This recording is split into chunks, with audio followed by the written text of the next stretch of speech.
G'day, mate. Hi, I'm Dan Aubuchon, and welcome back to the Joy of Tennis Teaching. As you could tell by my miserable Australian accent, today we're going to be talking a little bit about the Australian Open, the Happy Slam. The ridiculously short off-season in professional tennis has ended, and the tennis world is now down under.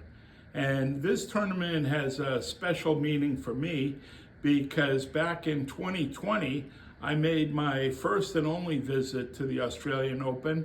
And although I didn't know it at the time, it was my last international coaching trip.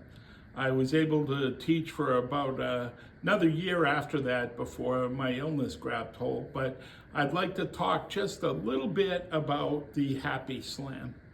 There are two things that really struck me about the Australian Open.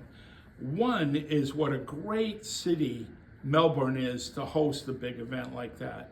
It's amazingly easy to get around, and the whole city sort of adopts the vibe of the tournament.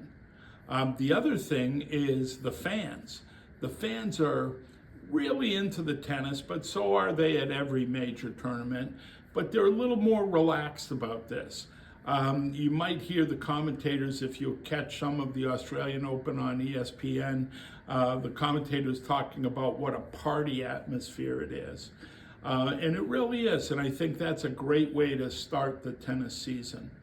So today, what I'd like to do is challenge all of you out there to get your predictions into the site, and I'm predicting Coco Gauff to win the women's event. I like Coco, and when I was down there in Australia, my training of the young Chinese girl I was working with, we were always on the court next to Coco and her father and their coaches at the time. And I was really impressed with her hard work ethic.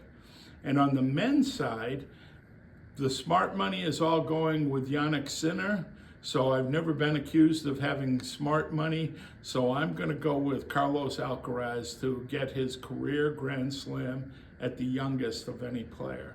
So let me know, Carlos or Coco, or who's your pick.